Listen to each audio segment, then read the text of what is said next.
आजको भिडियो चाहिँ एकदम अनबक्सिङ हुनेछ है।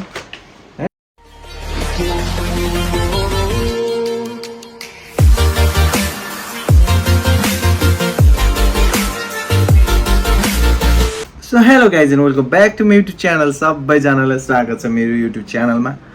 अनि आजको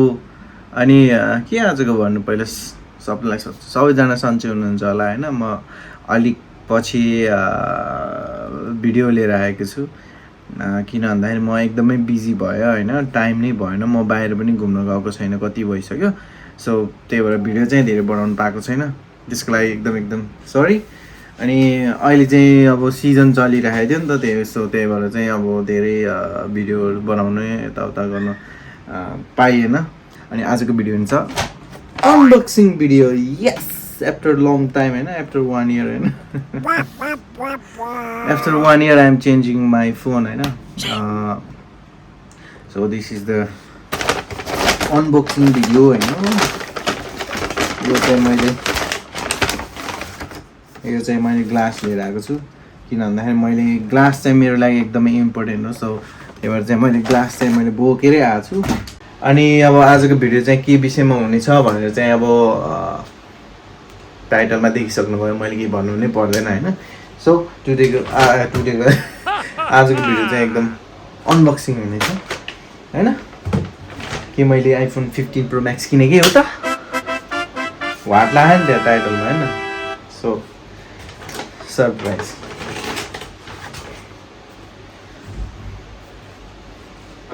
टेन मैले आइफोन 15 Pro Max किनेको होइन। मैले किन नकिनेको त्यो पनि रिजन छ, र मैले कुन किनेको भन्ने कुरा चाहिँ 15 Pro Max 15 नै छ दिमागमा, अब के गर्नु होइन।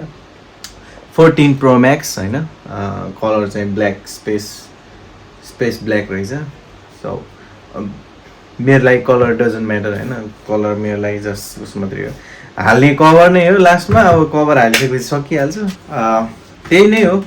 अब चाहिँ यसको म अनबक्सिङ गर्छु होइन। अनबक्सिङ गर्दा चाहिँ टक्क माथिबाट टक्क खिच्नु पऱ्यो नि त होइन। सो अब let's change the angle of the camera. So guys this is the iPhone 14 Pro Max होइन, धेरै पछि किनेको। So let's see.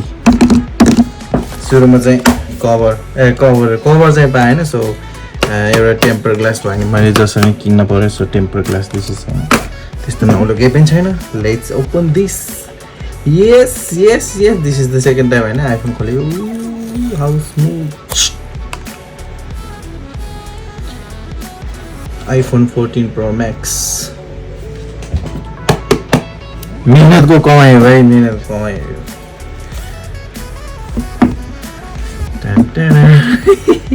खासै त्यस्तो नौलो कुरा त केही पनि छैन, त्यही पनि हल्का के हो, अनबक्सिङ गर्नै आउँदैन त यार।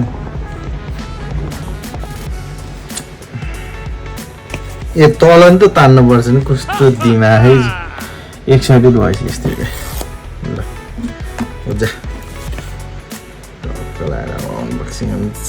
1 2 3 go. Oh my god! Look! Oh yes! It looks amazing होइन।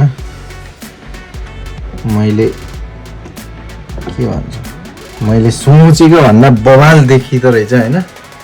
आम्मा के साह्रो हो यो छैन। आम्मा 14 के हो यार, फरक त हुँदो रहेछ त्यहाँ।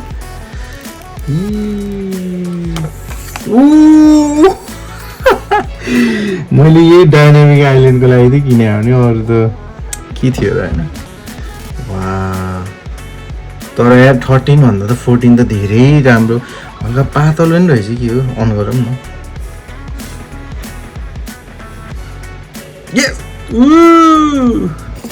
स्क्र्याच हुन्छ क्या टाक्क यस्तो राख्नु। त्यसपछि यो हो चार्जर मसँग अलरेडी छ, त्यही पनि नो प्रब्लम। अनि के छ यो, सिम निकाल्ने पिन हो,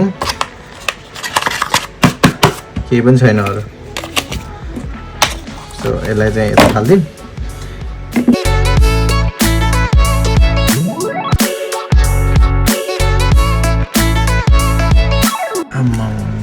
हेर्नु न यसको डिजाइन ओ क्या सेक्सी डिजाइन छ यार क्यामेरा नि यसको त अलि राम्रो रहेछ कि हो अन्त 48 मेगापिक्सल हो त अनि खोइ 13 र 14 के फरक छ र फरक रहेछ यार ह्युज फरक अनि यसमा नयाँ भनेको चाहिँ यही डाइनामिक आइल्यान्ड अनि त्यस पछाडि चाहिँ क्यामेरा चाहिँ 48 मेगापिक्सल हो अहिले चाहिँ मैले खिचिरहेको 13 प्रो म्याक्सबाट हो यो चाहिँ जम्मा कति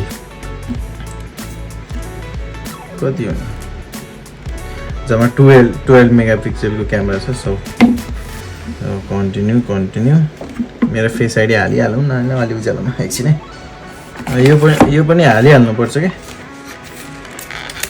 झ्याप्प लगाएर ग्लास हालेन भने त खतम हुन्छ त अनि मैले मोबाइल लिएर आएको चाहिँ बिहानै हो तर अनि म फेरि काममा जानु पर्यो नि त अनि त्यही भएर मैले नभ्याएर चाहिँ मैले हालिनँ हालिनँ र भिडियो बनाएन नि त yes fully guys welcome to iPhone 14 Pro Max so nothing is new हैन guys सबै एउटै छ जस्ट यो डाइनामिक आइल्यान्ड भएको यो माथिपट्टि यो क्यामेरा नि पपअप हुन्छ त्यति हो सो गाइज अब त्यही नै हो हैन अब पहिलेदेखि एप्पल आइफोन चलाइरहेको भएर त्यस्तो खासै उता लाग्दैन त्यही पनि पिस बरो सेल्फी खिच्देको सेल्फी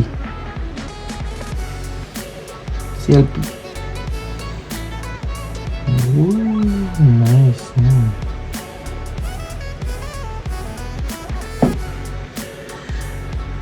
15 प्रो म्याक्स को रिभ्यू गर्ने बेलामा हैन अब 14 प्रो म्याक्स किनेको छ anyways no problem 14 pro max चाहिँ किन्नु नै पर्ने थियो सो गाइज कस्तो के छ ठीक छ आइफोन